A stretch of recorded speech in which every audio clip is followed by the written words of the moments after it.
All right. Good evening, everyone. Tonight we are talking with Matt from the Drunken Cryptids Podcast. From Bigfoot and UFOs to haunted legends and unsolved mysteries, Matt brings humor, storytelling, and curiosity together for his listeners. So it's going to be a good time tonight. So stay with us as we start unraveling the darkness.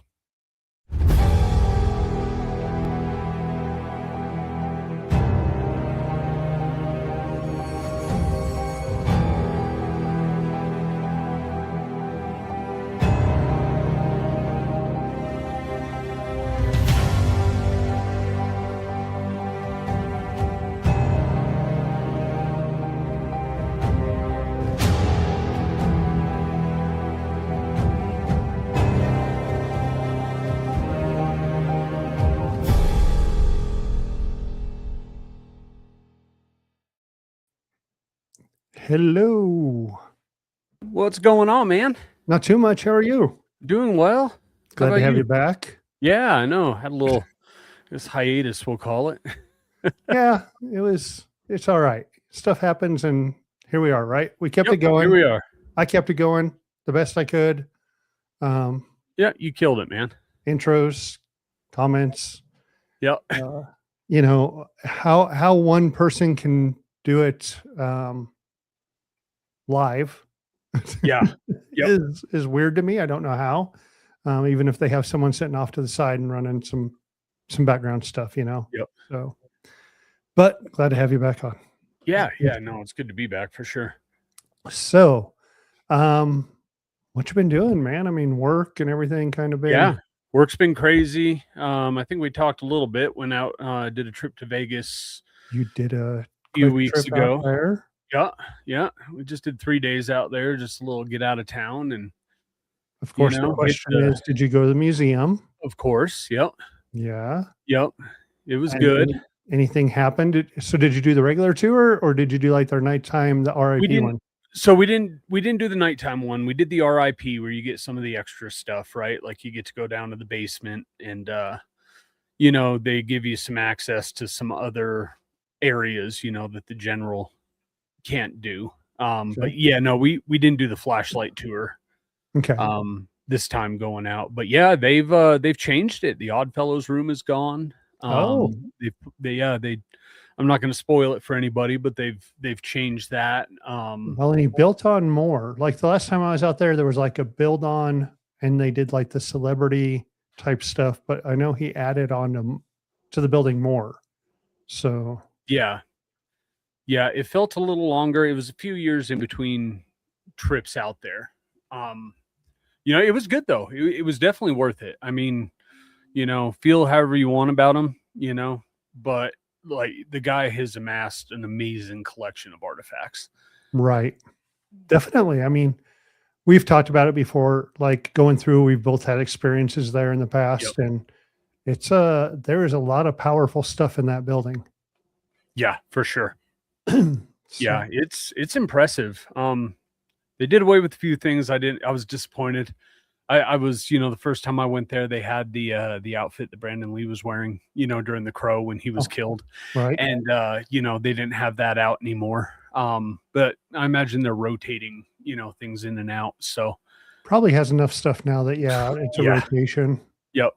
And then you've got that storage locker is. Yeah. Well, from what I understand, there's that black house next door. And the tour guide was saying that Zach keeps stuff in there. And then we'll bring it over from there. Okay.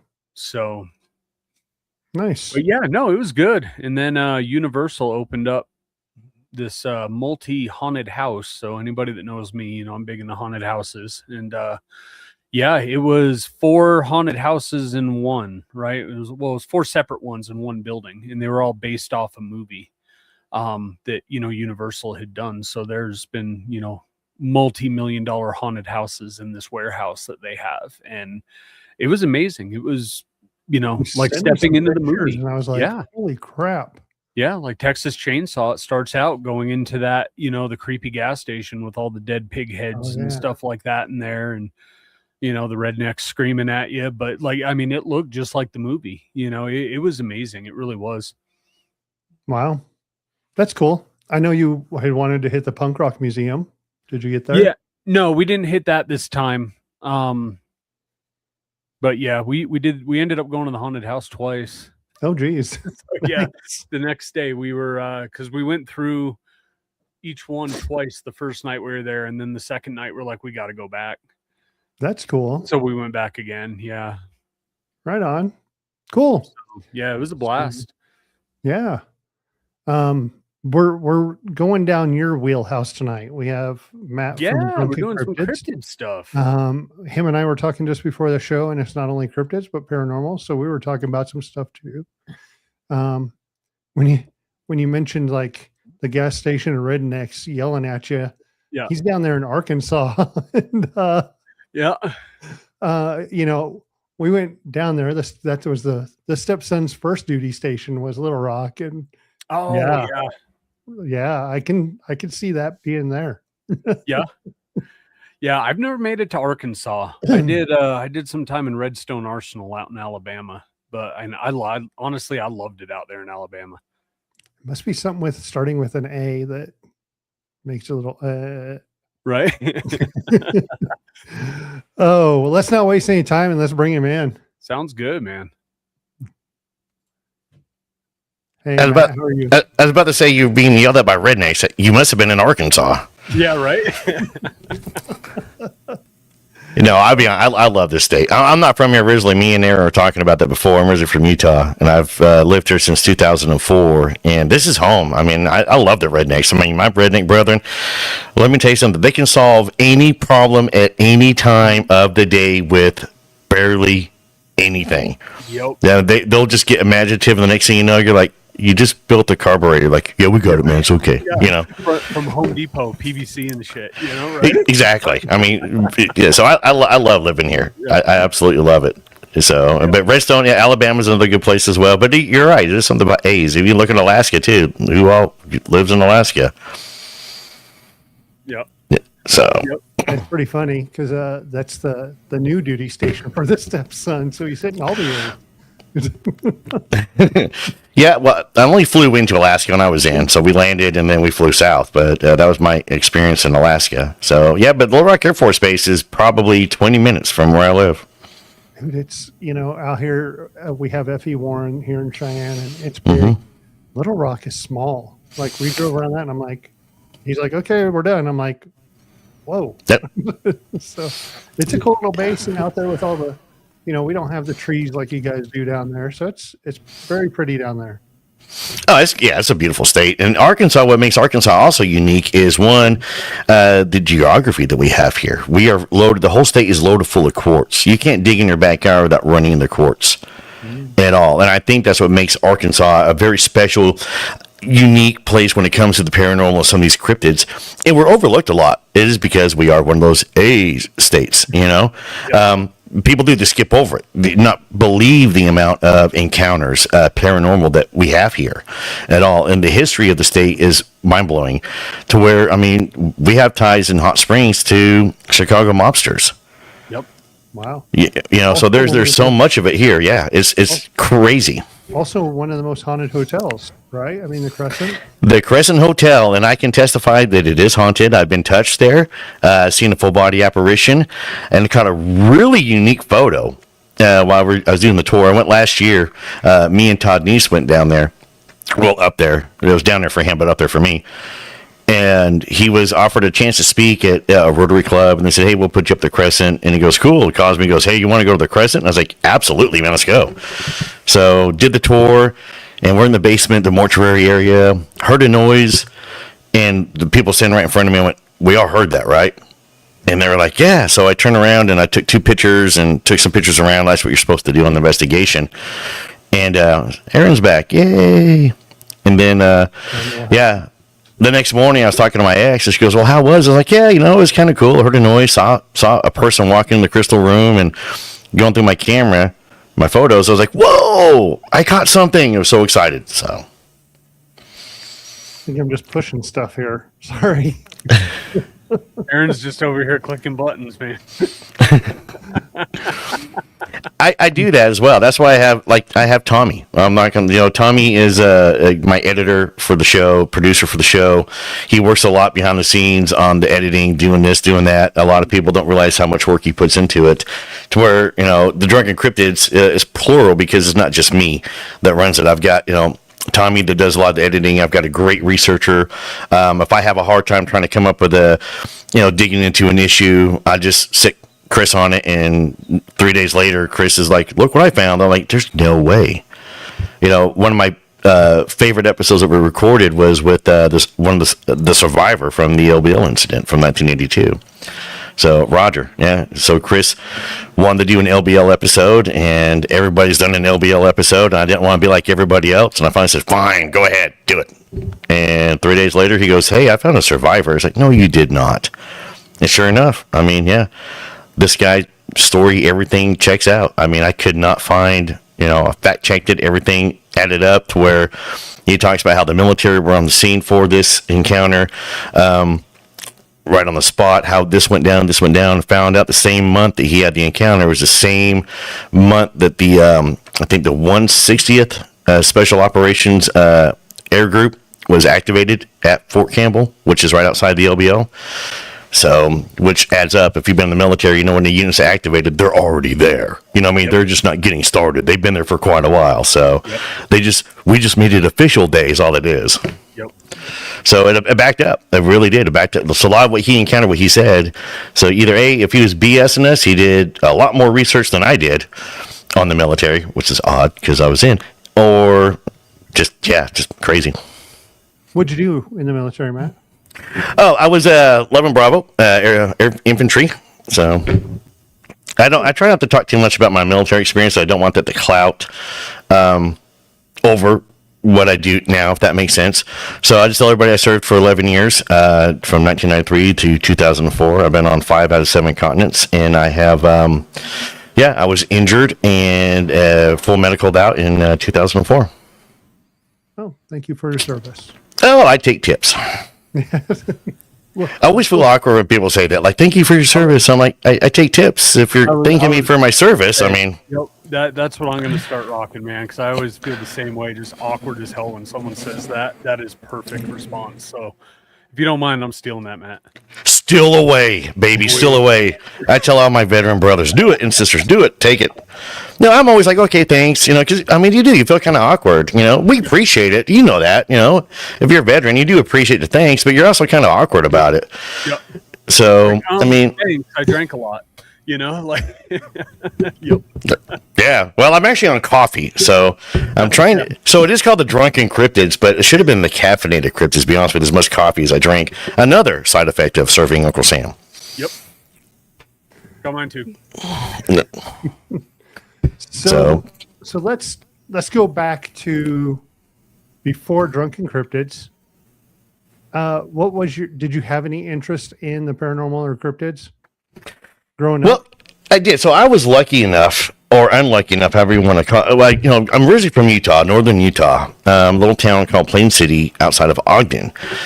So I grew up right there at the Wasatch Front, and everybody there growing up always talked. Bigfoot was talked about, but wasn't talked about. That makes sense. It was there. My step grandpa had a scrapbook full of newspaper articles that he would keep from the Standard Examiner. From people would report to the newspaper sightings and stuff, and he was fascinated with it. My stepdad had him and his buddy built a cabin up in the Uinta Mountains, which we all know from the wonderful TV show out there. So I grew up in the summers either horseback riding with my real dad up in the Wind Rivers or in the Uinta Mountains, and y'all know the Wind Rivers are there in Wyoming.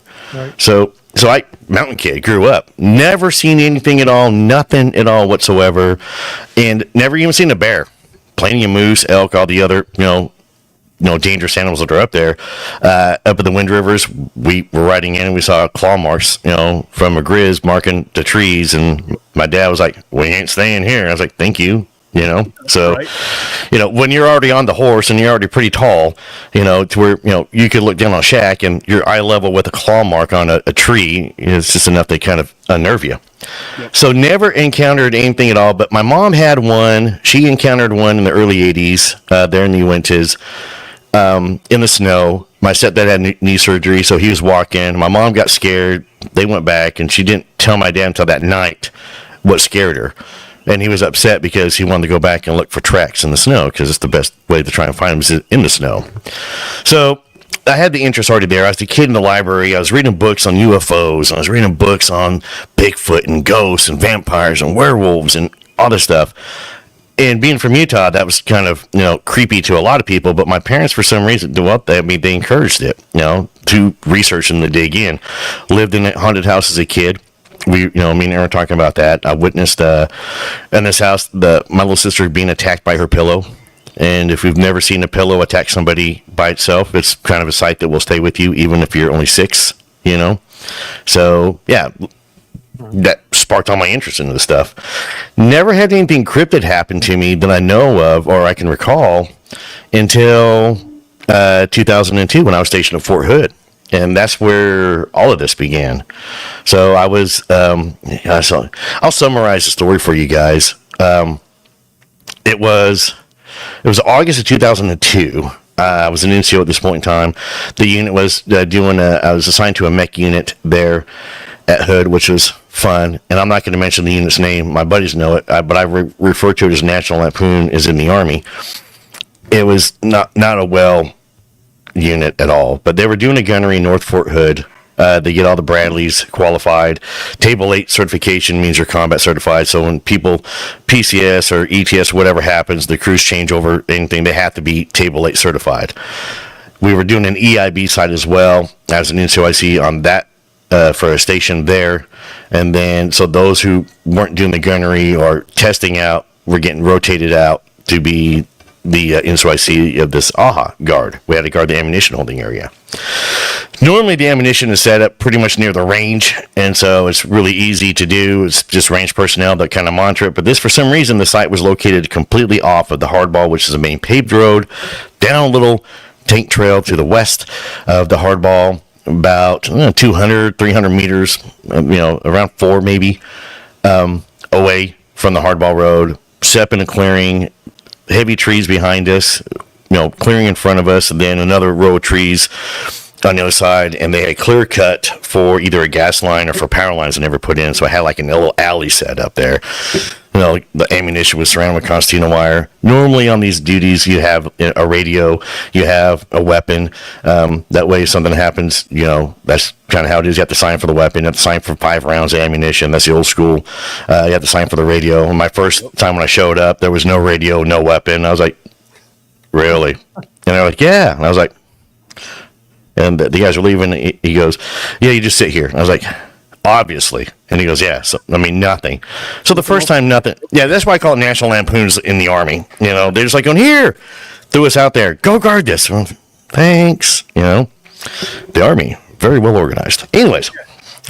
So I try and throw humor into my stories, to be honest with you guys. I really do.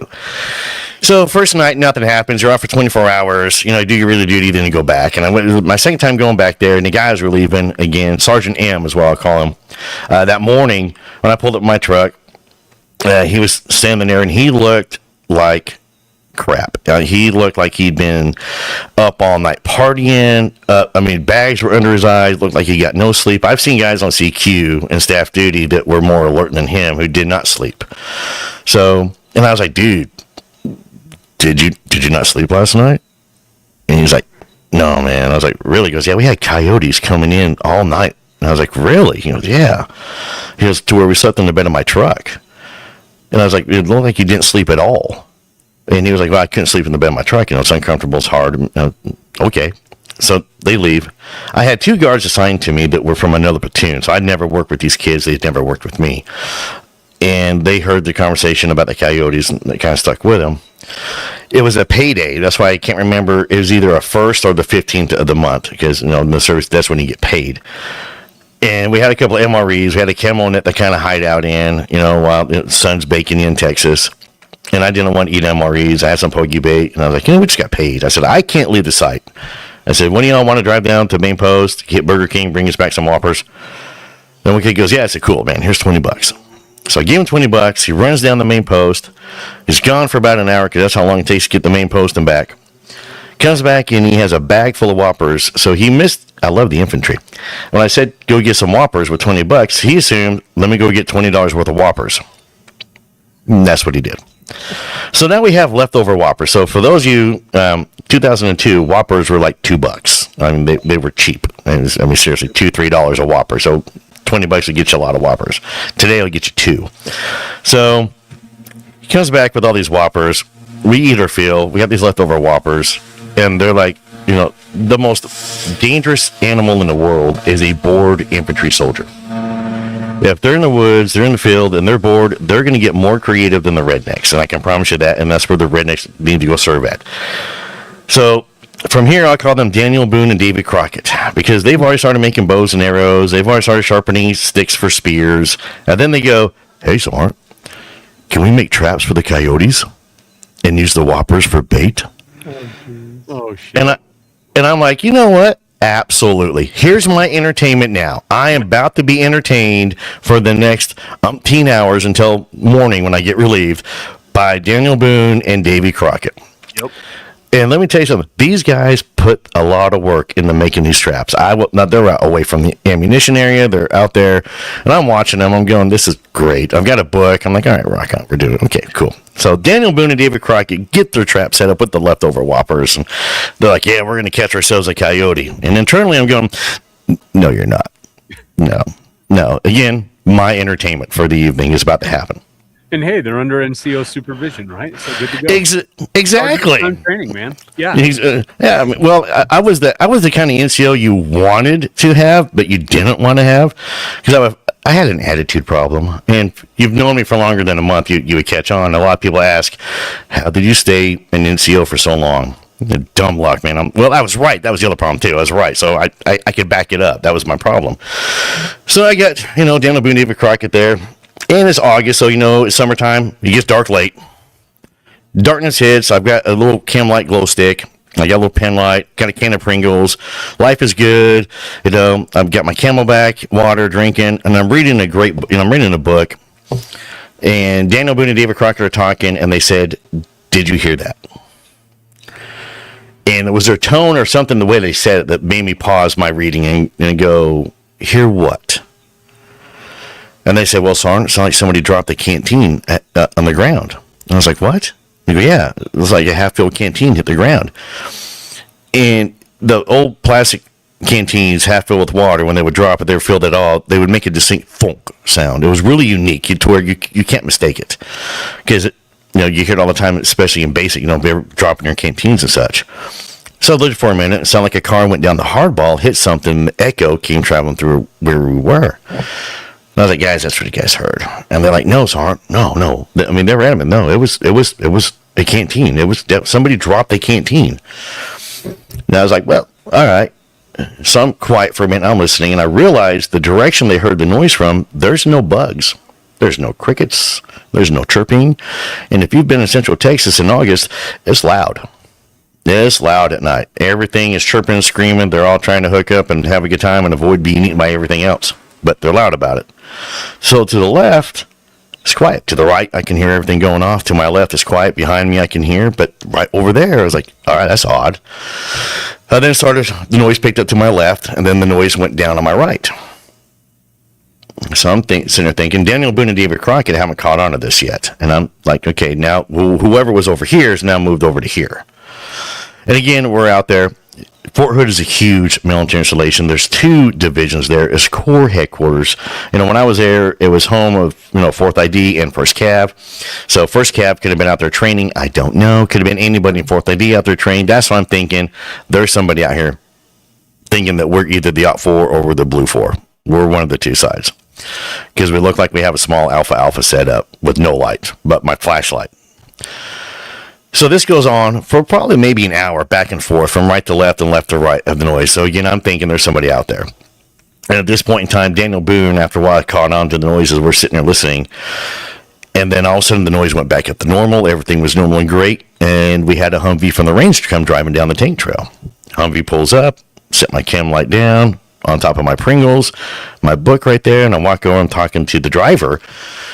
And we're, talking back and forth. I'm asking how many more, how late they're going to be running tonight? Are they coming back? What's going on? I had to sign for ammunition. I didn't sign for a radio because there was none, but I had to sign for the ammunition they were turning in and dropping off, the spent brass and links, and then sign for it, and I had to get serial numbers.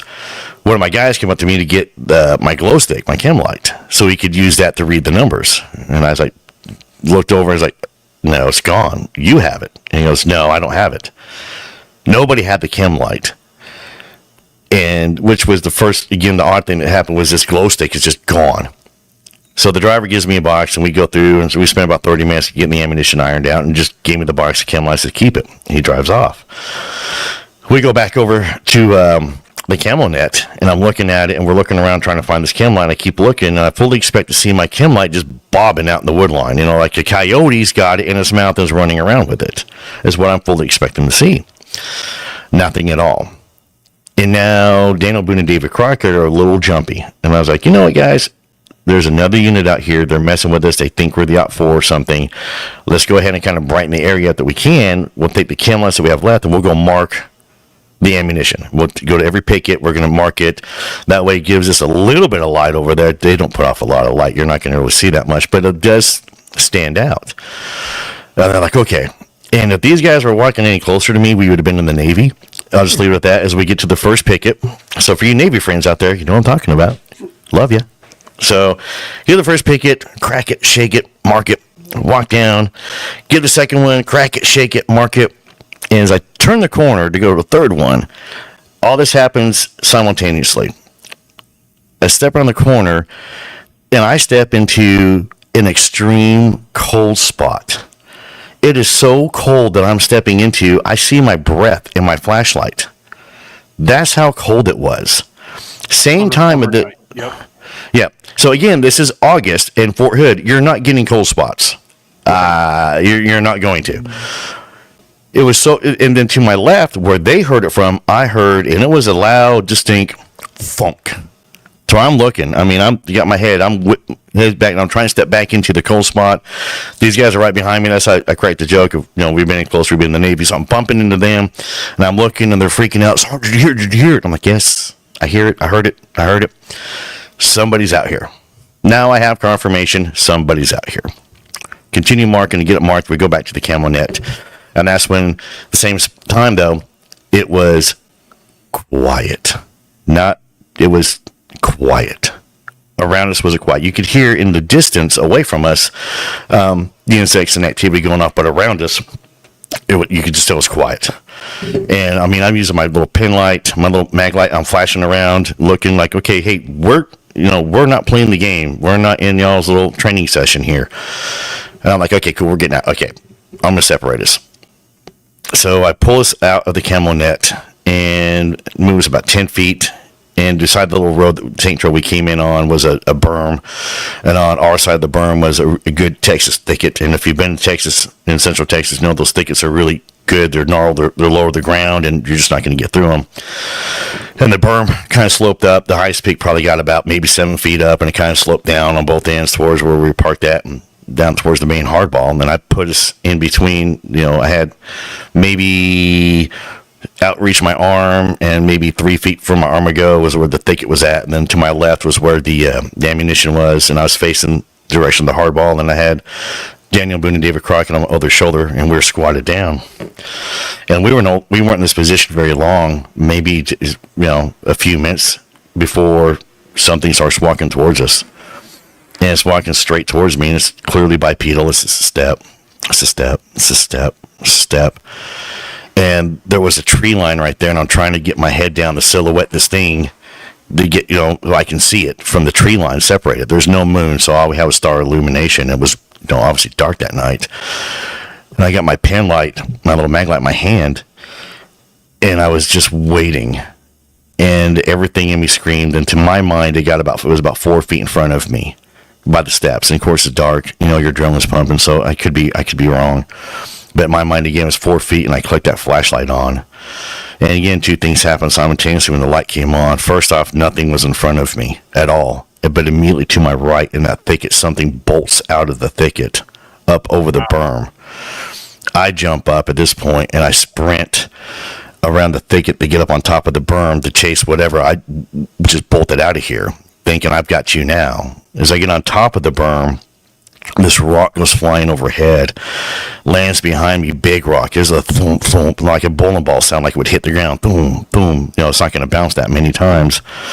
I spun around, and right behind me was, I'll just call it Daniel Boone. He was standing there. In my mind, okay, these guys are messing with me now. My own guys are messing with me. And I go back to the bottom, and I'm grabbing him up, and I got him by the collar, or nose to nose. I know I'm that NCO, we're nose, and I'm hardcore infantry, and I'm yelling at him, and the words I was using were all extremely explicit of what I was going to do to him for messing with me.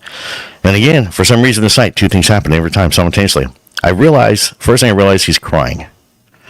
And I don't mean he's sobbing. I mean, he has tears just streaming out of his, just running down his face.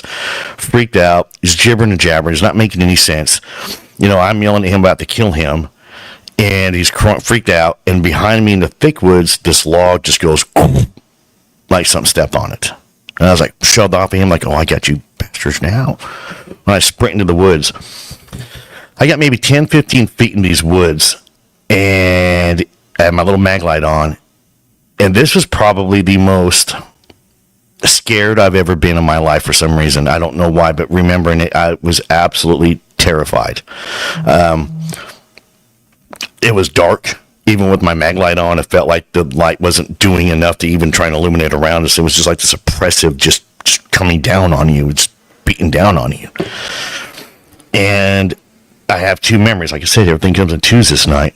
So one memory is of me holding the light from first person perspective. And then I have a memory of looking at myself from about the 1 o'clock position, maybe 10 feet to, would have been my 1 o'clock, looking at myself, holding the flashlight, looking around.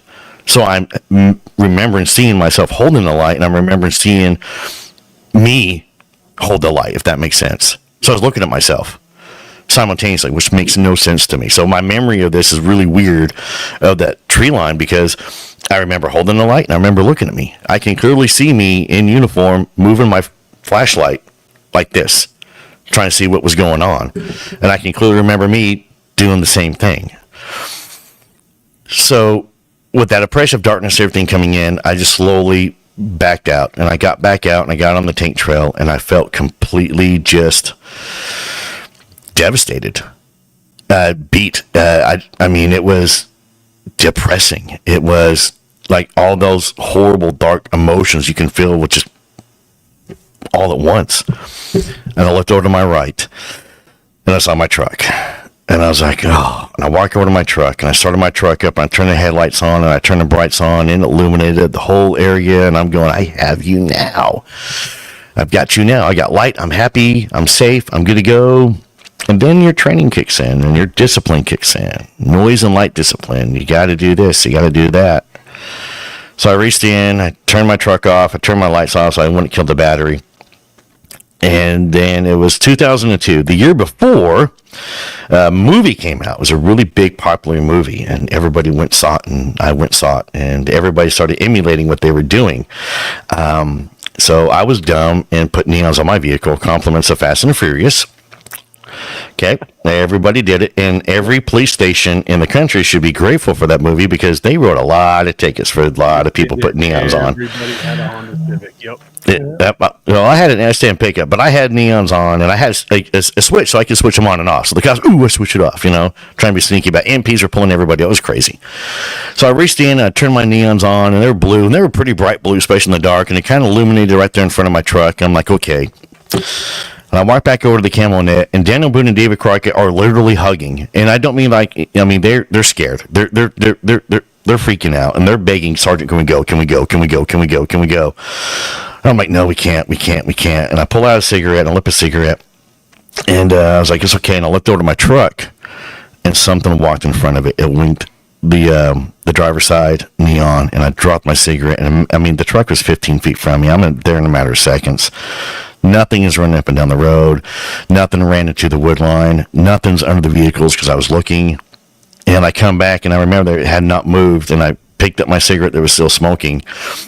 And I was like, we can't leave. We have to stay. First, our general order is I'll guard everything that's my post, equip my post only when properly leave. We can't leave. And I sat down on the ground, just defeated. And then my next memory is the moon. The moon came up at one point. I remember that. And then the sun came up. I have no memory after I sat down other than the moon coming up. Like a whole. And then the sun coming up. Yep. So sun comes up, and everybody's braver in the daylight. Everybody's thinking clearer in the daylight. And I'm like, you know what? It was coyotes. And they're like, what? I was like, go check your traps. And like, oh, so you're right. It's like, it's got to be coyotes. So they run over the first one, and they start jumping up and down. I'm like, oh my gosh, I told you. Yep, coyotes came in. They got the whopper because they didn't catch it. We'd have heard it. And so the coyotes were coming in, stealing their whoppers on the traps. I'm like, that's what happened. Because wherever there's soldiers at in the field, the wildlife's going to follow, especially coyotes, stuff like that. Because, we're dirty. We leave trash behind. We leave food behind. We're kind of sloppy out in the field. We really are. I love to say it was totally opposite, but we're not. We try and police it, but stuff happens. So I've seen a coyote actually grab a guy's boot. He was in a sleeping bag and grab his boot that was outside the bag and go running off with it. Now, we thought it was comical. We got the boot back. I mean, the kid didn't think it was funny, but, we did.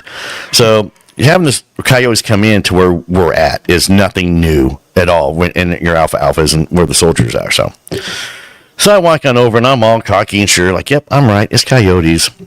The whopper was still there and completely untouched. Nothing to touch the whopper. Nothing that touched the other whoppers either they had set out. Not one whopper that night had been touched at all whatsoever.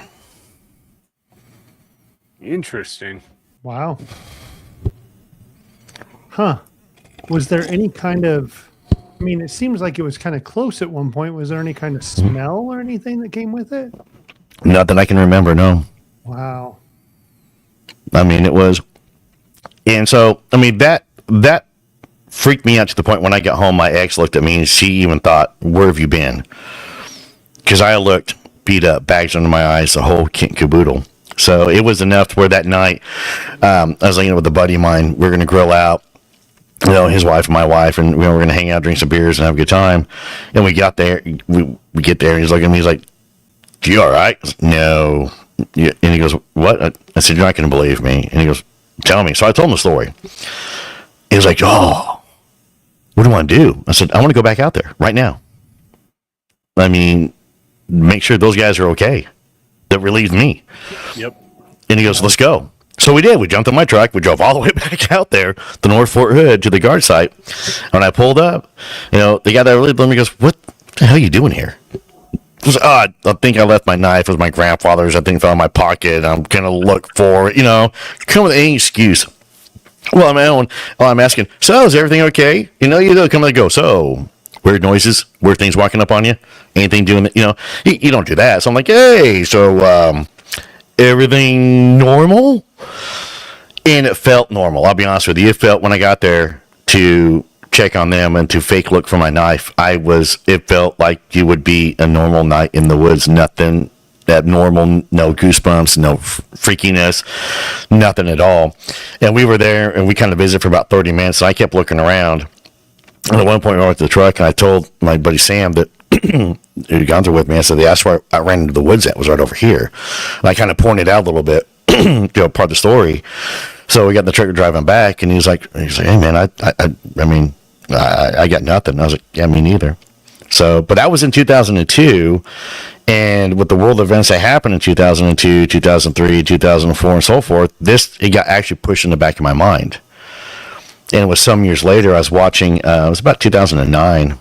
I was living in Dallas, and I was, I like to have white noise when I go to sleep, which is, i.e. the TV. And I'll put on, I have to watch the little documentaries to where they go, and here you see the baby seal slowly just walking along in the monotone voice that will put you to sleep.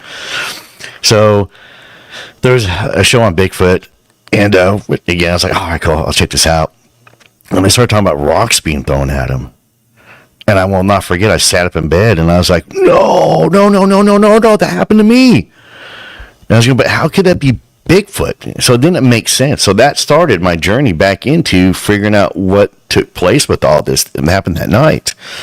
And to this day, to be honest with you, I have no answer at all or any suspicion of what it could have not been. And we theorized, me and some other guys have, Justin from Crips with the Corn, he thinks that there was a family and they were traversing through the area and we just happened to be at the wrong place at the wrong time, and they were trying to scare us off, which worked.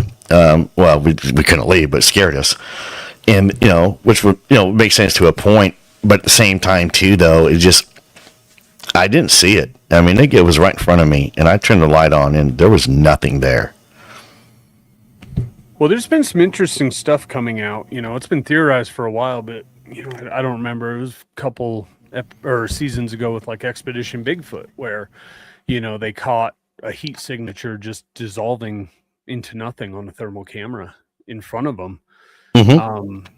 Which could also explain why you said you saw it or felt it 4 feet in front of you, right? And then you turned on the light, and next thing you know, it was off to the right of you.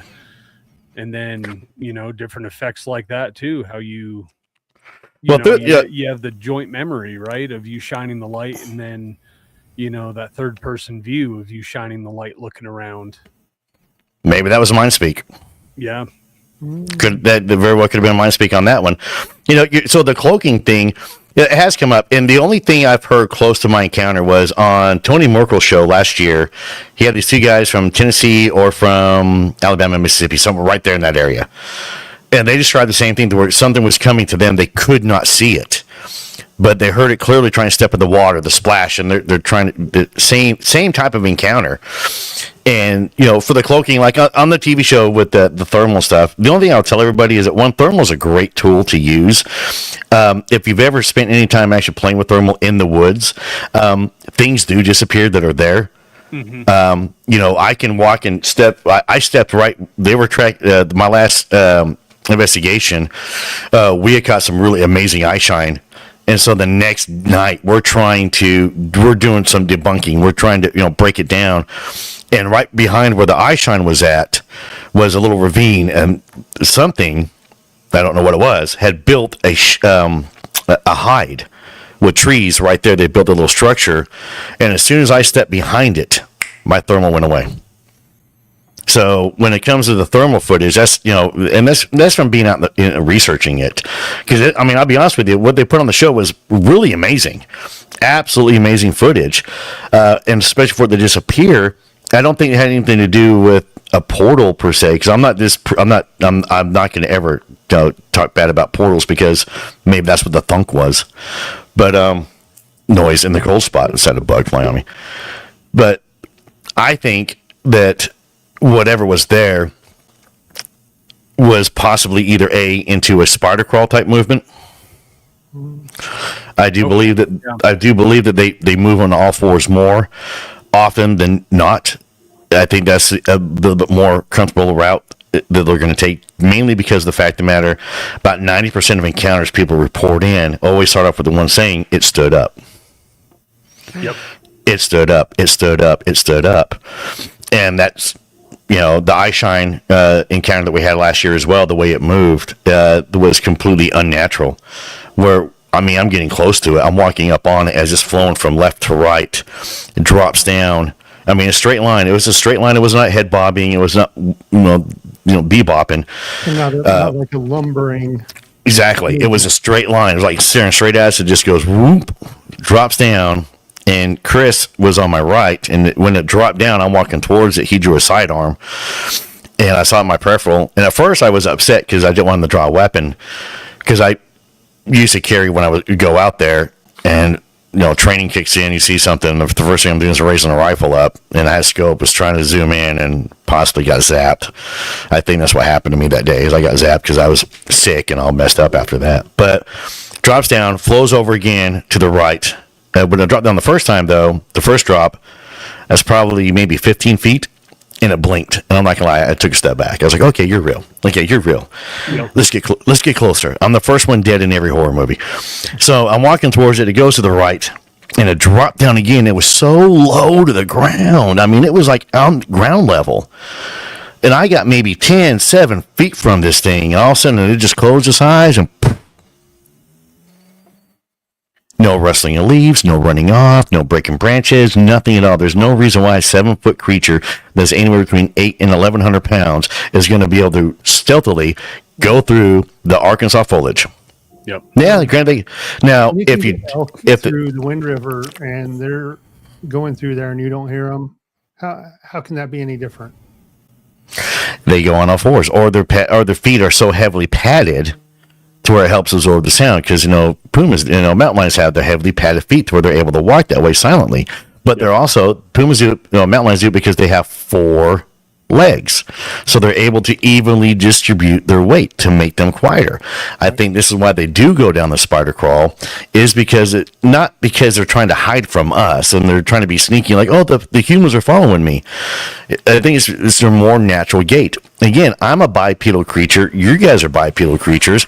How hard is it? They constantly go up and down, up and down, up and down, squat, stand up. And if you were any time in the military, they make you do that a lot, and it hurts. And it wears on the joints, and if you do it long enough, it's not comfortable. Mm-hmm. And that's how I look. I have to, and that's how I try and look at my research, is what's going to be the most logical way, for it. And I do think the spider crawl. Like a month ago, me and JD from Trying with the Spirits, we were paced out I was watching the footage again that we filmed. And we caught eye shine, and it's really neat. I have it up on my YouTube channel, the full clip, because everybody goes, I want to see the before and after, what you were doing before it popped up. So I dropped the whole entire clip. Unedited, here you go.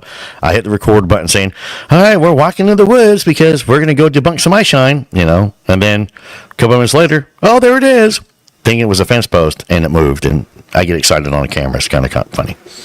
But it was moving with us. It paced us all the way, and then got to the point where me and JD got nervous enough. We walked back to back all the way out. Wow. Yep. It was kind of nerve-wracking. So I think that the spider crawl is one of their big movements. And for the cloaking, I think that, Todd Neese has brought this up as well. Their fur. There's something unique about their fur. Polar bears have that clear fur, so it reflects the light, stuff like that, which makes them look like they're white. So if Sasquatch has not, their fur is that way, but if they have that intermingled into their fur as part of their fur system, that's an easier way to camouflage. Because they're obviously very well camouflaged creatures, is that they can do it. So there's something to their fur that gives them that shimmer look to disappear. Or also, infrasound's another thing that could be popping up as well.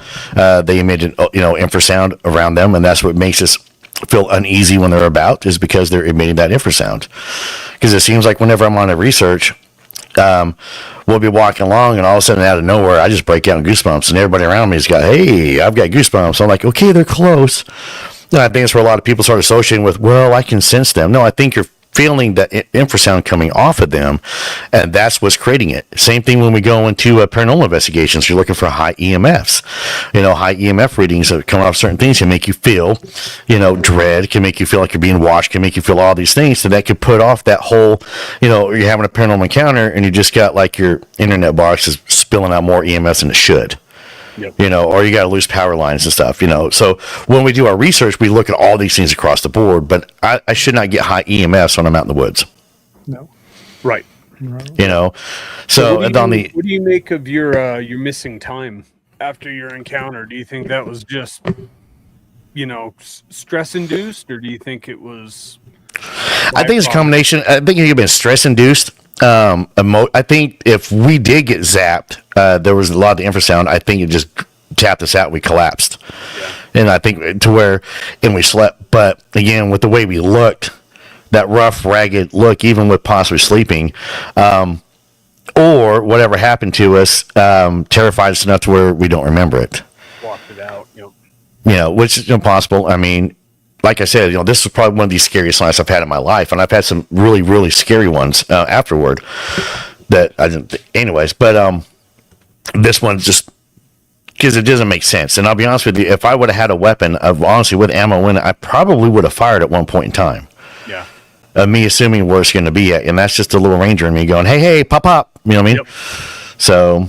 I don't. But at the same time, for people that in the military, especially on a training installation, right? The thought of firing live ammo, is a very serious consideration. So for me, hearing you say that, you would consider firing live rounds at it, on base. It was only after when it was in front of me and then it bolted to the right of me. How it goes from here to here. Yep. And that Pointing you. Yep. that's when I was like, okay, yeah. And the log breaking, the big rock being thrown, that was the only time that I've been like, okay, now I knew at that point in time I was not dealing with anything normal. Yep. This is not another unit out here messing with us. This isn't anything like that typical happening at all whatsoever. This is 100% to me paranormal. There was a paranormal thing going on because I couldn't see it. Now, since we're talking about that, okay, so, all right, you guys going to love me or hate me here in a minute. Okay, Jason, you're big in cryptids. Aaron, you're big into the paranormal, right? Yeah. Okay, you take my encounter that I just had, okay, in 2002, and you put that into a house. What's that called? Poltergeist. Poltergeist. Poltergeist. Yeah, poltergeist. You have a poltergeist. So you take my encounter in 2002 and put it into a house, you have a poltergeist activity. You take poltergeist activity, put it out in the woods, and what do you have? Cryptid activity. Yep. So what's the correlation there? This is where I think the two worlds are combined. All right. Ready? Shock everybody. I love this. Right. The Fae folk. The Faes. I think a lot of cryptid and paranormal stuff is all tied into the Fae folk. And for the listeners out there, my listeners and your listeners, my listeners have heard me talk about it before, the Fae are not Tinkerbell at all whatsoever. I think it's kind of funny how we've taken, but if you look at the story Peter Pan and what it really represents, and then you put Tinkerbell in there, it kind of makes sense why Tinkerbell would be there. Yep. So we're not talking the Disney version. So... sorry, this might sense humor. So I think a lot of it has to do with the Fae, and I've been dealing with the Fae for 2 years now. The little bastards, you all know I'm talking about you. So, no, I'm a coffee drinker. Okay, see, I got the cup of coffee right here because I wanted to be alert. Had a busy day today. The big news I told you guys about before. All excited, kids are excited. So 2 years ago, I was in my carport, drinking a cup of coffee. I was on the phone with a friend of mine. Self-proclaimed Wiccan, nice lady. My buddy Jacob's in the house. Got my cup of coffee, and you get to the bottom of the cup, that little bit cold, and you don't want to drink it. It's kind of nasty. So what do? You go to toss it, right? Got my cup in hand. I go to toss. As soon as I go to toss it, the whole cup went. I'm holding the handle. The whole cup goes flying. Clean cut all the way through. No chips, no cracks, nothing. So I'm cursing that my coffee cup just broke in my hand, and the gal on the phone, she goes, "What?" I told her. She goes, "You have a Fae problem." I was like, "No, a what?" And again, I'm kind of chuckling at this. A Fae problem? What are you talking about? So she proceeded to tell me. I was like, "Really? What do I got to do?" And she goes, iron out the house, blah, blah, blah, blah, blah. The ex I had at the time, she was she had some attachments on her. I think it came with them. Anyways, so stake out the house, iron stakes everywhere. Boom, do the sage, praying to God, do everything. Boom. Fae issues, stay outside. So we started a fairy garden a couple years before that. So now we have this fairy garden, and they like to show up from time to time. About 4 months ago, wait, what month are we in? Yeah, about 4 months ago, me and Jacob had gone up to our property with the eye shine and everything, and did a research investigation on a Saturday. We got home late Saturday night. He went home. I showered, let the dogs out, had a good time with the bed. Was being interviewed for a show Sunday night. Got done with the interview, got talking about the Fae, and I get choked up. I mean, I'm gagging. It's cold, and so I'm in my house recording. And I actually have to mute my camera and microphone so I could go to the sink and almost gag, and so they're not hearing. No one wants to hear that. So I come back, we finish the conversation. I get done with visiting, and my house is quiet. The dogs are asleep, and I can hear music. Only over by my fireplace, and it sounds like your neighbors a couple of houses down, they're having a barbecue and they got some music going. Y'all know what I'm talking about. You can kind of hear it a little bit on a Sunday night at 10 o'clock at night at 35 degrees. They're not partying on my street at that point in time. I mean, there's nobody. I'm like, why am I hearing music? Look at my dogs aren't reacting to anything. Like, okay, so I let the dogs out and open up the door. They're crazy, let them go out, and right as I open the door, I have this kind of sunken in patio, built up wall behind it stuff, and it goes up to the yard, and it was really nice. And when I moved in, they left their tiki torches here, so we use our tiki torches. And my little dog likes to use the bamboo tiki torch for a chew toy, so they've been knocked down through the winter and all over the place. The one was stuck into the ground and the blue canister that you fill it up with the citronella was sitting right beside it. I have security cameras. Check the security cameras. Nobody had been to my house. The only person that had been to my house was Tommy. They let the dogs out for me. That was it. That was the only activity in my backyard at all. Checking events, everything. And what's funny is it seemed like they knew where the camera was at because it set it up where the tree is at, so you wouldn't see it get moved on camera at all or stuck in the ground. Now, if a person would have to grab, they would have to walk to it and do it. You know what I mean? So you'd see that activity. Right. Yeah, so I looked at it as, all right, little bounders, you just want me to come outside and hang out. So I did. I went and got, new tiki torches, and now we hang out back a lot more, and there hasn't been any problems. Interesting.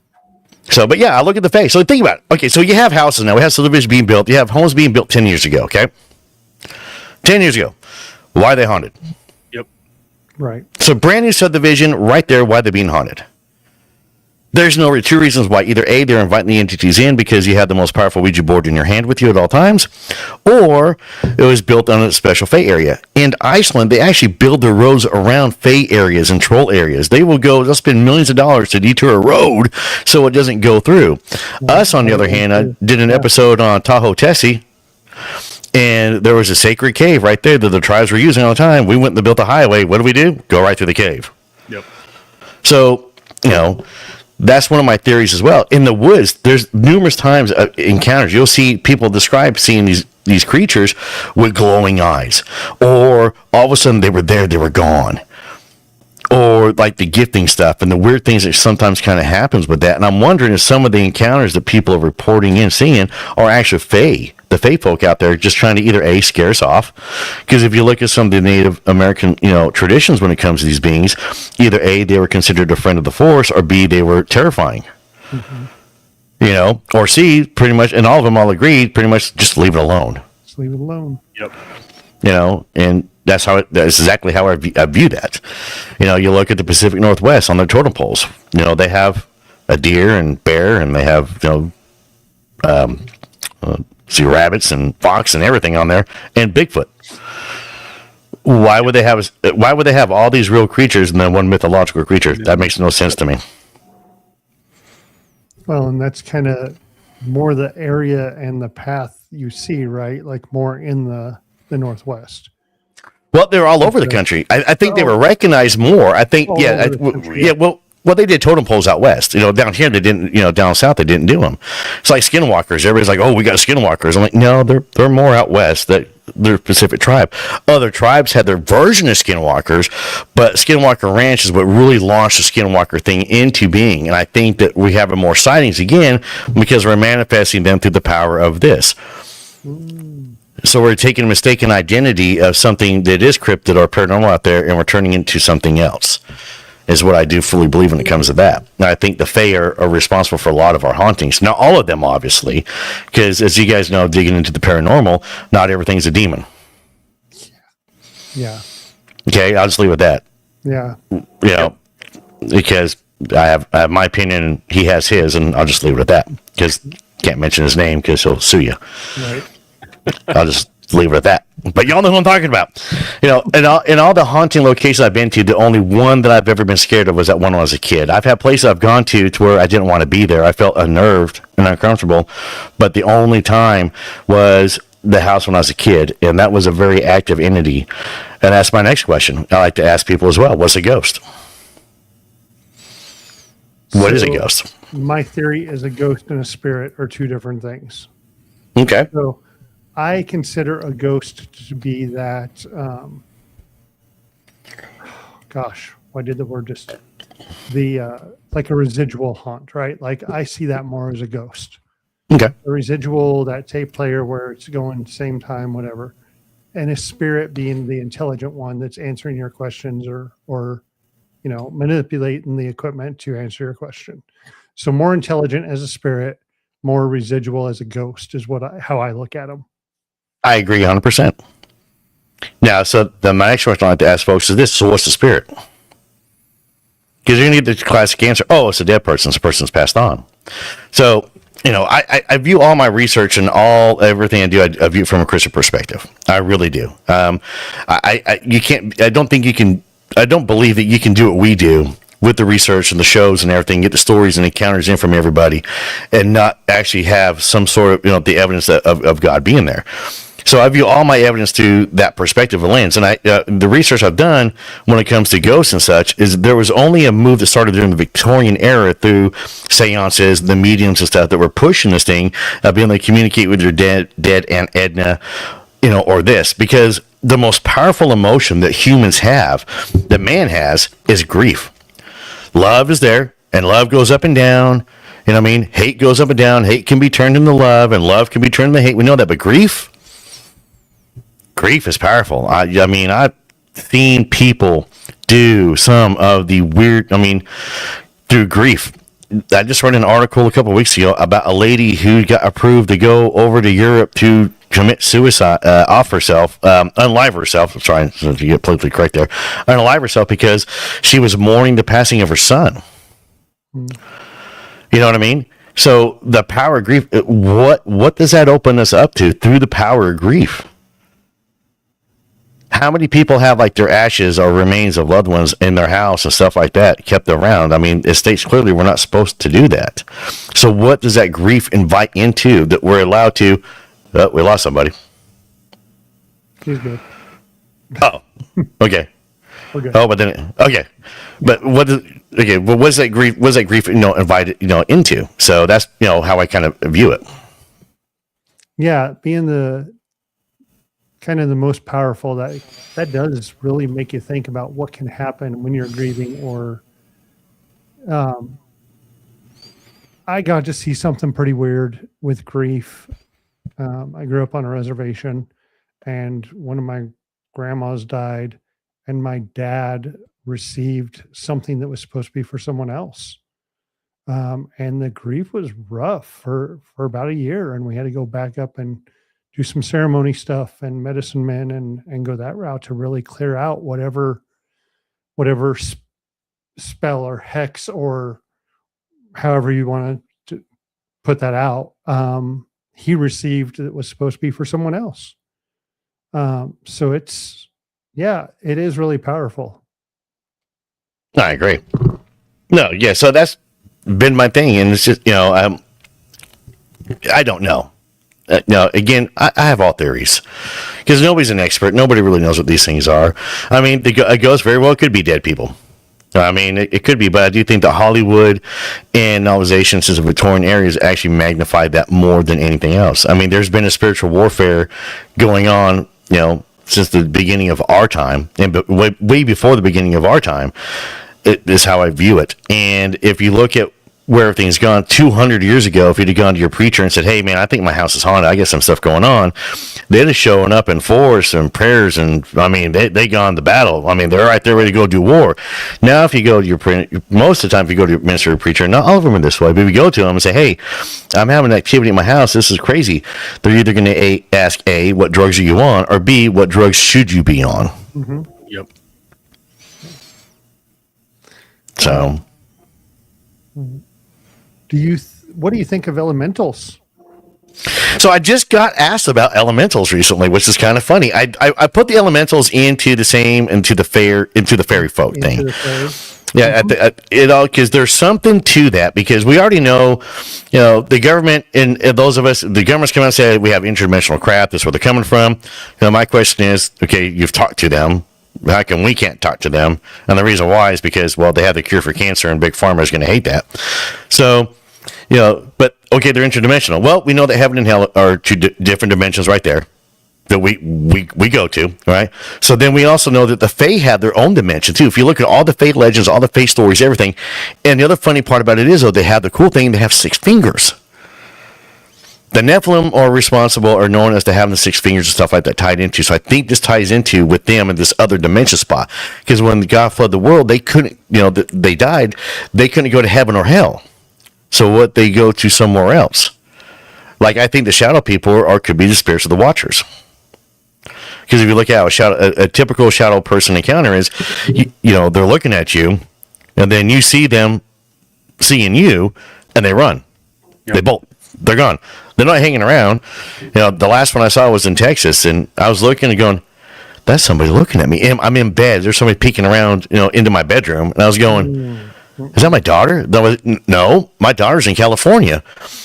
And as soon as that realization hit me, I sat up. Boy, that thing. And I jumped out of bed. Of course, there's nothing in the apartment. But, I was like, you little peeping Tom. You know what I mean? Getting your rocks off. Come on. So, but I do. So the elementals fall under that. There's too much underlying with the other dimensions there, and there's more that we know of. So why can't why can't it be part of that? And of course, this shakes up some people in the Christian community as well. And I'm not here to upset people, and I'm just theorizing. But not everybody has the right answer. Not everybody has it right. I don't have a Bigfoot in my garage. I'd love to. I think Bigfoot's its own separate species. I think this, I'm a Star Wars nerd. And if you look in the Star Wars universe, that every planet they go to has 2 sentient species on it. Every planet. Human and something else, or alien. There's always 2, a minimum of 2. And I think the Sasquatch could be R2. And I've had people say, well, they look different. Well, we look different. Yeah. The Yeti's going to be a totally different version and color and bigger. The further north you go from the equator, the larger the predator gets. And the forward-facing eyes. Forward-facing eyes is a very unique feature that we have and predators have. When we go to the woods and the deer see us and they see that we have forward-facing eyes, they run. Yep. It's not because we hunt them. They don't know that we hunt them. It's an evolutionary response. Exactly. Yep. Exactly. So they view us as predators. That's why most of the creatures run away from us. Disney will have it tell you that, oh no, they're intelligent and they know that you're about to come out there and hurt them. And I'm like, well, if they were that smart, they know that I'm not going to, Yep. So yeah. The question everyone throws out, and I'm going to throw out to you, is then why do we not find them dead? Okay. All right. So large predators in the wild, for example, we know there's bear, right? Y'all are in Wyoming. Okay. Y'all go to the mountains, right? Yep. Y'all have grizzly up there, right? Yep. You ever seen a dead one? Nope. And that's always my go-to as well. Like I spend a lot of time up in Yellowstone, man, and Wind Rivers, all that, and never seen a dead mountain lion, never seen a dead grizzly. Out even Snowy Range here, just west of us, out by Laramie, they've got black bear out there. Yep. Never seen a dead black bear. Predators hide when they die. Exactly. Predators go and hide when they die. Now, here's the cool thing. All right. Y'all remember the movie Harry and the Hendersons? Yep. Okay. So they make fun of Harry through the whole entire movie. As a kid watching it, great movie, love that movie, because being from Utah, I'm like, all right, Bigfoot, Again, I was raised in a household believing in Bigfoot. Watched it again last year. It was like on Tubi or something. I was like, no way, man, I haven't seen this forever. I got to go, all right, this is what I do now. Let me watch it. This comical thing. Right off the bat, I stood up because, look, I made a Bigfoot reference. Watching the show, they hit Harry. Harry gets taken to the garage. You like that, didn't you? Yeah. So he goes into the garage. He gets out. He goes in the house. He eats her, croissant thing for the prom, whatever. All upset.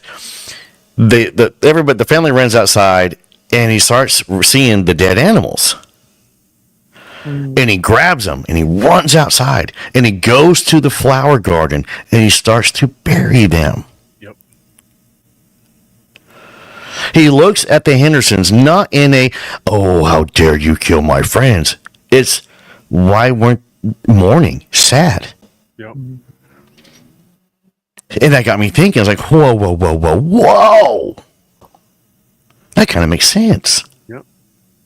So, we know the tradition for burying the dead dates so far back is because of disease, to be honest with you. So you bury them down. So, you don't disease everything. You have the cemetery away from all that stuff. So you don't, there's nothing disease coming through. Right. So water supplies away from, all that. Exactly. So, and we were talking about the power of grief earlier. Why are cemeteries haunted? Because the power of grief has opened up the cemetery there and made that a hot spot because of just the energy of grief, by the way, Aaron. So Didn't make me think of that one. So, so picture that. So now the other scene later on in the movie is they're racing in the car and they're trying to get through the traffic, and Harry sticks his head out and starts sounding like a police siren. Yep. Now, in the community at the time, Ron Moorhead was the one who was saying, "Hey, look, they're mimicking noises. They can do this." You know, to where even Dr. Meldrum believes that there was a separate vocal cords that they have that makes them be able to make these unique sounds. Yep. Okay, so in the late 80s, living in the woods. Exactly. In the late 80s, though, having Harry screaming out, sounding like a police siren, mimicking a noise, just again, isn't it? 50-year-old man. I'm going. Now look at the credits. Who helped finance and fund and gave credit for the movie? The Department of Agriculture. Really? Oh. Yes. Interesting. Just saying. So what did they Just do saying. at that time, right? I think that what they've been doing is one of those soft disclosures they've been doing to us the whole entire time of these things, all the way across the board. They've been doing it. They're acknowledging it. They're kind of like, yeah, but we're not, because if they do, it's going to shake up. Everybody talks about the lumber industry, talk about the tourist industry. Well, I'll be honest with you guys, even out west, I mean, if it was actually factually proven that there was Sasquatch and everything, how many people would try and go hunt one? Let's just be honest. I mean, I want to go tag one. So, again, just theories that I have and just observations. So we don't find the dead ones. And I took a long way to get rid of your question, and I apologize for that. But predators do go and hide when they die, and I think that possibly they bury. I think they bury them. Yep. Yeah, I can see that. Look at how long it takes to find human remains, even that are, lost hiker, right? I mean, you're usually looking 3 to 5 years, before lost hikers that have, died out in the woods are found. Yep. And they're usually in some precarious position, not trying to hide, right? And we generally find them by their clothing. Yep. You're usually finding, if it's a hunter, someone saw a rifle butt sticking out of the ground and, a flash of orange. Yep. Backpack. Yep. All that. Our synthetic clothes last a lot longer than 100% cotton. Yep. And a lot of our clothing has that. But of course, cotton in the woods is not a good thing to have because it stays wet. And I digress. I could go on and on and on about all that. So, but yeah, it's just some of my theories, some of the research. I mean, we've had some really cool research. I've been doing a lot down here. That's where the spider crawls coming into place at.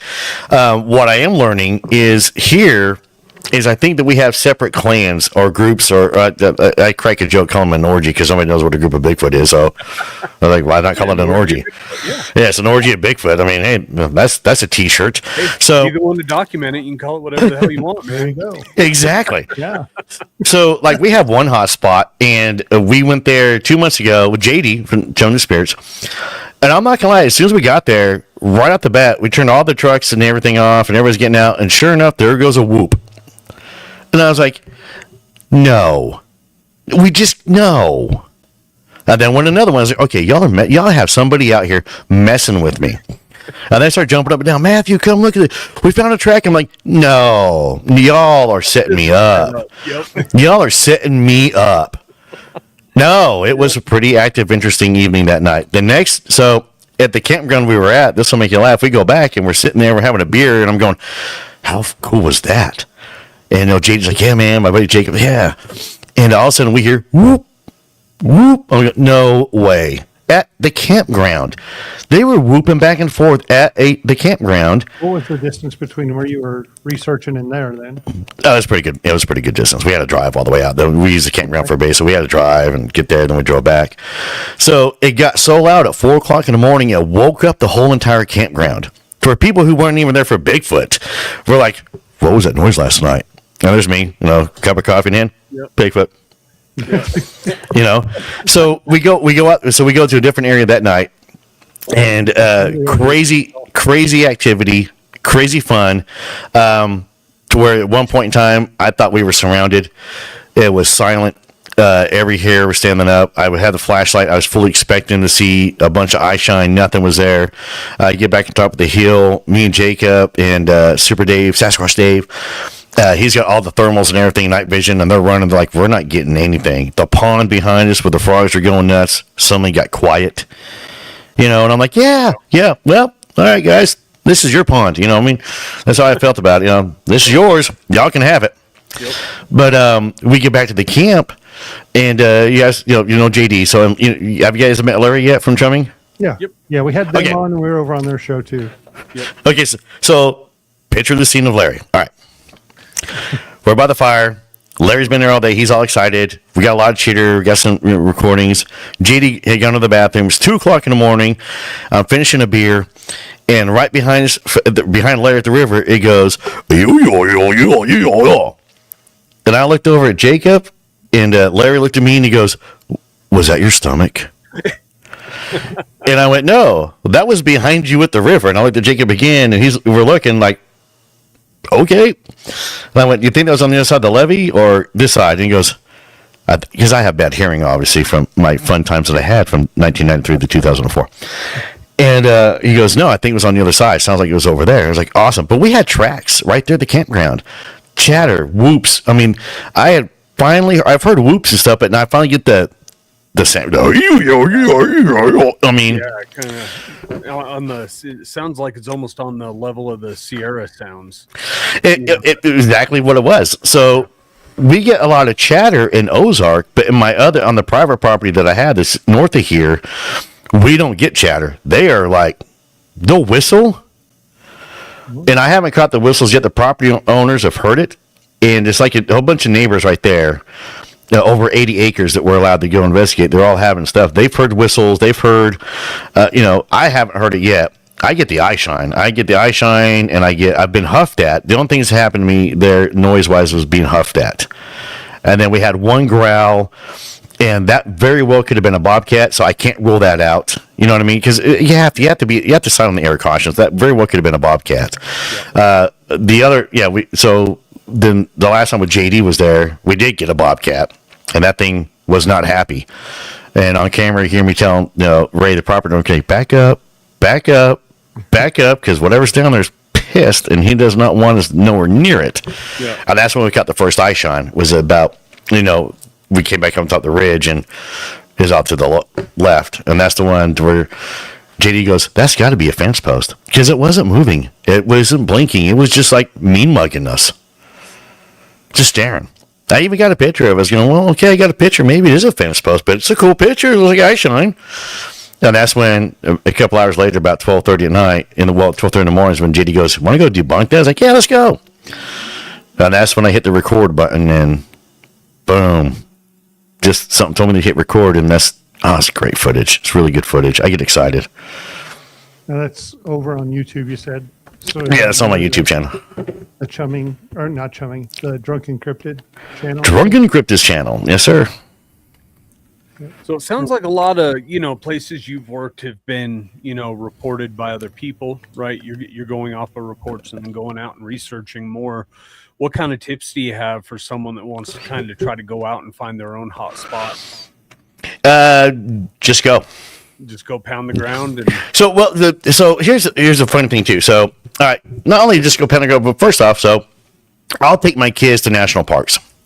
We'll go hiking. We'll go do stuff like that. And if you take your kid, because tell your kid, especially have preteens and all stuff, that, hey, we're gonna go look for Bigfoot. They're gonna be excited. Yep. So you're going to get a chance to get them out in the nature. And the only way we're going to conserve the beautiful land that we have is through getting our kids involved and getting them out and active and stuff. My daughter has found an 18-inch track, and take them out there. And you'd be surprised at where they're at and where they're not at. And also, one of the best things to do, if you're really curious, I have my own things, but check the BFRO website, check your area for the BFRO, look and see. Now, just because there's an encounter 15 years ago doesn't mean you're going to have one, but it gives you an idea of the area. But for some reason, national forests, national parks are that way for a reason. And go camping. And a lot of times, I'll be honest with you, the campground that we were at, that wasn't a report. That wasn't, people saying that they had encounters there. Nothing. I mean, the people that were camping there that weekend with us, that were from Oklahoma and other places, just there to camp out, were like, what the hell's going on? Yeah. And I was like, I have no idea, but there's things moving around, and they're out there. And there's, I got on video. There's a trackway, Me and JD are on this trackway. Yep. So it's also what to look for too, though. So that's the other thing too. If you really want to go out, you really want to try and look for these things. First off, never do it alone. Make sure you tell people where you're going, what you're doing, because there's not only just I've never felt threatened by these things at all, but there's other things out there that will. We do have black bear here in Arkansas. We do have we're getting some big cats. The Arkansas is not really recognized them fully yet, but we got big cats here. We got bobcats. Things are going to hurt you. We got rattlesnakes. Anything can happen to you. So make sure you let people know. I actually got Life 360, whatever that is, on my phone because my buddies are like, please, because I'm sure Matthew's not dead somewhere. And, but make sure you go in a team. Don't go anywhere alone. If you do encounter something, first thing first, don't run. If you run, you could trigger a predator prey response. So make sure you do that. Just slowly back away if you get scared. Sometimes these encounters can be scary, and people who want to, the big joke I have is everybody wants to encounter Bigfoot until you encounter Bigfoot. Yeah. And it's hard for you to get your head wrapped around when you see it.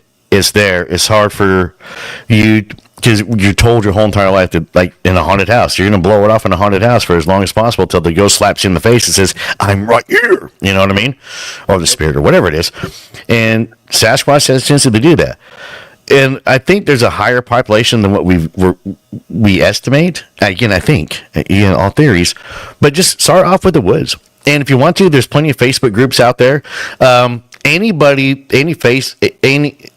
my Patreon members will get a chance to go squatching with me before anybody else does. And in the state of Arkansas, you have to have a guide, a licensed guide to do that, believe it or not.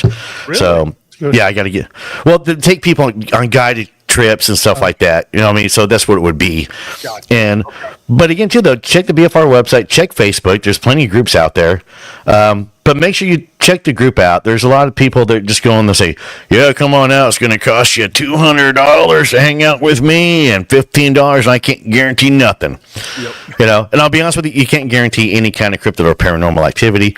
If you've gone on investigations or research before, it's a lot like fishing. Sometimes they bite, sometimes they don't. Yep. It's called hunting and not catching, right? Yep. Exactly. But you're in nature, so who cares? You're having a good time. Yep. I go fishing. I don't want to catch anything. I got a great tan. I probably got a slight little buzz, and I'm happy because nobody messed with me. Not even the fish. Well, it's like I don't know if you've ever heard of the Forest Fen treasure, but it was a guy that hid a treasure and then wrote a poem on how to find it. And me and my parents have taken the kids up to Yellowstone, for years up until it was found a few years ago, searching for this treasure, you know what I mean? And even though we didn't find it, the kids were out there off trail, going backcountry in Yellowstone, exploring for miles, So like you said, bringing your kids out there, at the very least, they're learning something. You're getting them outdoors. You're teaching them the respect for the outdoors. Yep. And, either way, it's an experience, right? Get out and be in nature. I don't wear sunscreen, and I don't have any skin issues, and I get dark, and I'm at the point where I'm no longer putting sunscreen on my kids at all. That it's a big. I think if you look at what what we were doing 100, 200 years ago. Now, granted, they were wearing pants and they were wearing shirts. Me, on the other hand, I'm a flip flop and short kind of guy. I wear flip-flops and shorts when I'm researching. I really do. And I'm 50, and it drives my mom nuts. She's like, put on pants, please. I wore shoes, you know? That sounds like Aaron with me. He's like, bro, it's -30 out with the wind chill, and you're still wearing freaking shorts. Yep. Yeah, I'm all about. So, we were just in Jasper a couple of weeks ago, speaking up at Squash at the Gap, and that was a big honor. I got to share the stage with Ron Moorhead, and hang out with him. But he, that one morning it was a little chilly, and I was like, okay, let me, I don't know how long we're gonna be down there, and I threw on a pair of pants, and my daughter, she goes, "You look uncomfortable." I was like, "I am. I really am." And it was funny too, because it was hot, and she put on pants and her hoodie, and I was like, "Aren't you hot?" And I had the doors off my Jeep and stuff, and we were getting ready to go somewhere, and I was like, "Aren't you hot? It's gonna be hot out there." She goes, "This is my persona. I was like, oh, okay. A little smarter, you get it from your dad, So, but it's really cool to take him out there. And when she caught her first track, and after that, every bent tree, every cross sticks, everything to her was like, awesome. And then we caught a rabbit on eye shine, and she freaked out because she heard eye shine, and her first thought was, not a rabbit. There it is. It's going to eat me. You know what I mean? And she's like, she'll tell everybody, okay, that scared me. The eye shine, I don't care if it was a rabbit. It scared me. So, but she found her track. She found it. She goes, is this a track? I was like, holy cow. That's a great one. Yeah. I was like, that's amazing. And she's like, what's it? I walked right past that. She goes, really? I was like, yeah, I did. So, but she's my little partner. My little boy, he's 8. He's all into bugs. And, he, told me today, he's like, Daddy, I want to do what you do, but with bugs. I'm like, oh, so you, he loves spiders. And I'm like, like we have 3 pet spiders. Yeah. I have to feed them. No. And for him, it's like Discovery Channel hour. Like he had a tarantula a couple years ago, passed away, his first one. And this tarantula launched itself and trying to attack this cricket. Me and my daughter are acting like Daniel Boone and David Crockett, hugging each other, freaking out, even though it's in a glass, terrarium and stuff like that. We're still like, oh, that was just creepy.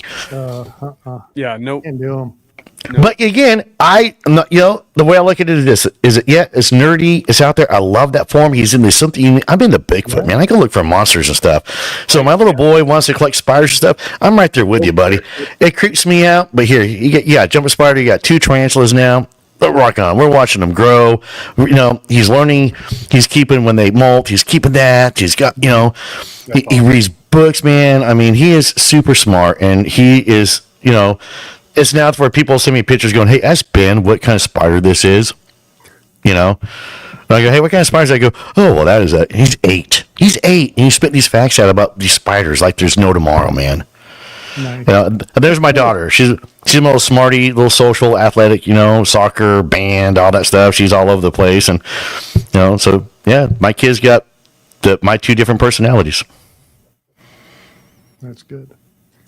I have kept on here long. I am so sorry. You're good. Where can people see you? What do you have coming up? Man, I am no, I'm just kidding. So, okay. So, thank you. All right. Big news is I decided I was going to do my first fest. I wanted to do my own festival. I wanted to do something unique and different versus what everybody else is doing. Everybody's got great festivals out there. So this is definitely not an attack on anybody's fest, jamboree, kumbaya, whatever you want to call it, gathering. I call mine a fest because I didn't know what else to call it. I wanted to gather the researchers, the investigators, not only of just Bigfoot, but of other cryptids, other phenomenon, to get together like a paracon is what somebody said. Yeah, but I don't want to copy that either. I want a meeting of people who aren't on TV shows, aren't the same speakers. You go to every one of these things, and it's the same rotation. It's like they all just tour around together, and they're all on a tour bus. And again, I'm not attacking. That's great. I mean, they're awesome people. I love them. I love them to death. But they got so busy now doing this stuff, they got away. I wanted the guy who was just in the woods 2 weeks ago. I wanted the gal who was just in a haunted house a month ago.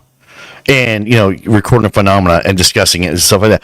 So I want to create a spot where all researchers can get together for the public, for people who are like-minded. And I made it free. Free to the public. I'm not charging them to come in. My vendors, $15 to be a vendor.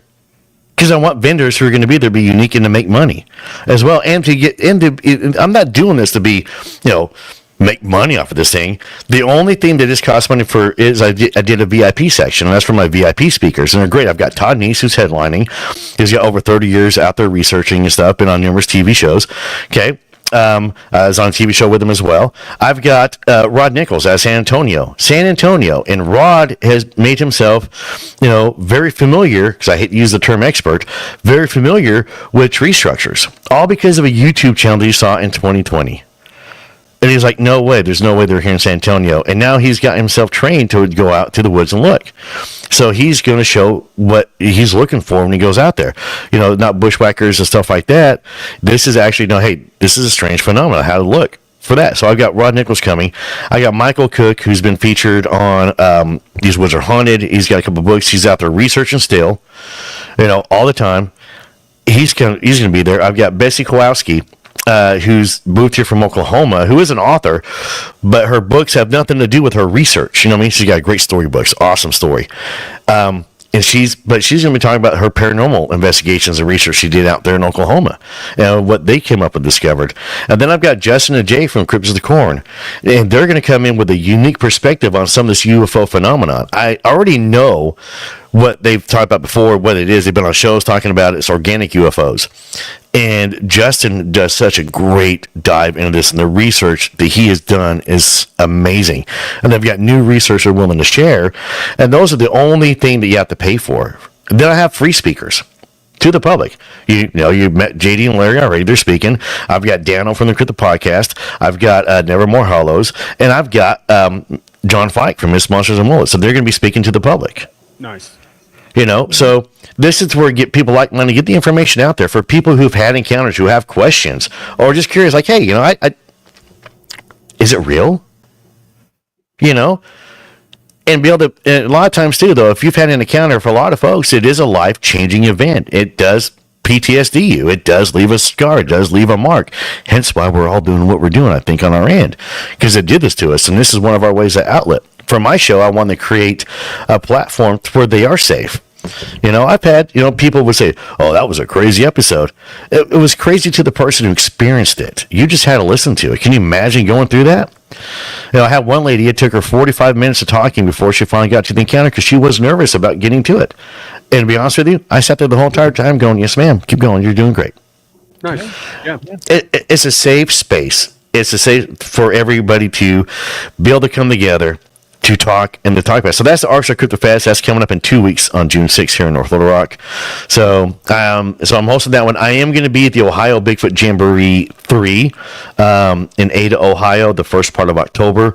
I'm going to be at the Little Rock Paranormal Expo at the end of October. I don't have the dates in front of me, so that's all the way on October. November 7th, I'm going to be emceeing an event with with Chumming the Spirits there in Kansas City. I think in September, we just talked about, I think I'm supposed to be linking up. I might be meeting you guys as well there in Kansas. Oh, yeah. So, yeah. So not the Paracon, but I think for the investigation. Oh, okay, cool. Yeah, because generally we kind of we piggyback off of each other, and it's amazing. So if I have cryptid going on, I'm dragging up. And normally JD's like going, "Hey, do you have the kids this weekend?" I'm like, "What's the dates?" Yes, no, you know what I mean?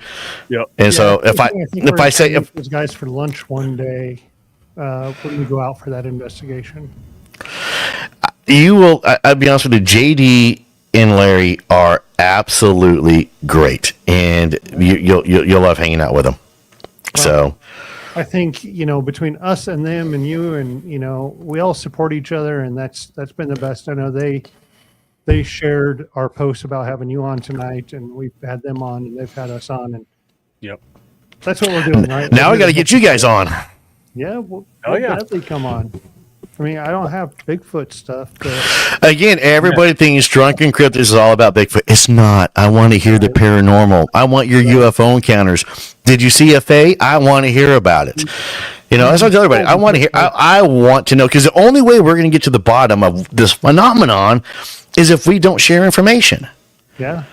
It was funny. I mean, here in Arkansas, they're real proud. They don't talk about it here. They really, really don't. They keep it in the family, and even then, it's hard to pry the information out of them because of it, whether it comes to hauntings or there's so many pay-to-play places all around us. None.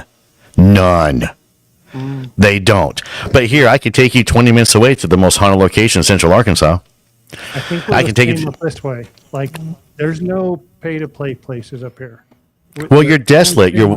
It's Wyoming. I mean, there's nothing. Yeah, we have wind and antelope. That's it. Yeah. Exactly. My daughter was asking. We went through there last summer. They're going, "What's up with those weird fences? Those are for the wind." And she goes, "What?" I said, "Yes, it helps the snow." And she goes, "Really?" I was like, "Yeah." Feet of snow. Just this weekend, Rollins got hit pretty good. Yep. Yeah, it's been Rollins. all night. So, Man, hey Matt, I miss it. I'm not gonna lie. I miss being out west. I love Arkansas, man, but my heart will always belong to the Rockies. You know. you're always welcome back home. I'm sure. I mean, I got the family and I got everything here, man. So my daughter, she's like, can we move here? I was like, maybe. Well, Matt, it's been great having you on and sharing your stories. We'll have to get you on again. I appreciate it, guys. Yeah, find me, guys, Drunken Cryptids on Facebook, the Cryptid Fest, Arkansas Cryptid Fest on Facebook as well. I'm on YouTube, Spotify, Apple. I'm finding Amazon right now because they're confused. And there's 2 of me on Apple. There's 2. So if you pull up an Apple and there's only like 1 episode, that's not me. The real quick, so when I started the show over 2 years ago, the guy who was helping me produce it dropped dead. Suddenly, unfortunately, he took passwords and everything with him. So when Tommy stepped up a couple months later, when I thought the show was I was about to give up on the show. I really was. I was like, okay, this is not it. And then Tommy showed up and, said, can we have a beer? I was like, yeah. And he goes, I want to produce it for you. And I was like, okay. And within a week, Tommy had me launched out there. So, kudos to Tommy again. But so there's like duplicates of me on Amazon, duplicates of me on Apple. So if you see a bunch of episodes, that's the right one. So check it out. But Spotify is right. Yeah, there's only one on Spotify. And then on YouTube. And so we post our YouTube stuff up, our research videos, clips and stuff on our shorts. It's actually a full-blown video. It's an 8-minute video that we dropped on Sunday night. I decided to go ahead and drop it of me and JD walking through the woods and being paced by the eye shine. I don't know what else to call it besides eye shine. I'm going to go check that one out. It's only 8 minutes. It's kind of comical. You hear JD. If you look, you'll see JD drew a sidearm. Yeah, I just I threw the link up in our chat comments for the eye shine video on your YouTube, so people can go check that one out first, and then check out the rest of your channel after you're done with that. After they're done with that one, so I appreciate it. Well, thanks for coming on. We're going to throw you into the green room. We'll catch up with you and get the show closed out. Thanks, guys. I appreciate it. It was an honor. All right, thanks, Matt. It's been great, man. We need to go Bigfoot and squatching in Arkansas with him. Yeah. Like, if it's that cool and like you're just there and there's a print, then I'm down. Like, yep. I'm not big for like, okay, we're going to hike 8 miles in and I'm an old guy now. Yeah. We can find a place, park on the side of the road, explore off a little bit, and then come back, let you rest your back, and then we'll go out and do. Yeah, it's not a house where I can sit. Yeah, we'll do some camping chair squatching. That's what there we'll we do. Go. We'll just find a place, set up some chairs, and sit back and observe. But we were out in the snowies, and then we went west out past Saratoga this weekend. Audra and I did to go check out a spot that was in a missing 411 documentary. And it is, it's desolate out there, man. There was, a highway going through a mountain pass. I think we saw 2 vehicles the entire time going through the mountains. Like, you're out there. So yeah, we'll have to go out and do some exploring for sure.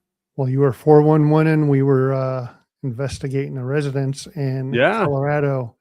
We're going to catch you up on that tomorrow night. Sweet. And that was one of the questions that I asked him was elementals. So it's gotcha. Yeah, pretty cool. Everyone go check out the Drunken Cryptids podcast. Check out their Facebook, check out the YouTube. Great guy. Yeah, no, it was a pleasure having Matt on. And, like we always say, it's so nice to see people giving back to the community. This Bigfoot festival he's doing, like he said, there's a VIP section or, for certain talkers, but speakers. But other than that, it's free, So if you're in the area, go check it out, meet some people and, start networking and learn what you can. Yep. Next week, we are going to have a guest on and talk about one of my favorite places, Gettysburg, Pennsylvania. Sweet. He wrote a book, so we'll have him on. And hey, everyone, thanks for watching tonight. All right. Thanks, everyone. We'll see y'all next week. Unraveling the Darkness would like to thank Horn Paranormal Research for sponsoring our show. If you're craving more paranormal content, don't forget to check out our YouTube and Facebook channels at Way Out West Paranormal and Unraveling the Darkness. You can catch all of our episodes of Unraveling the Darkness on Apple Podcasts, Facebook, and YouTube. Be sure to like and subscribe as it helps others find the show and join in on the paranormal fun. Thank you so much for tuning in. Until next time, keep your lights on, stay safe, and remember, the truth is out there, and it might just be closer than you think.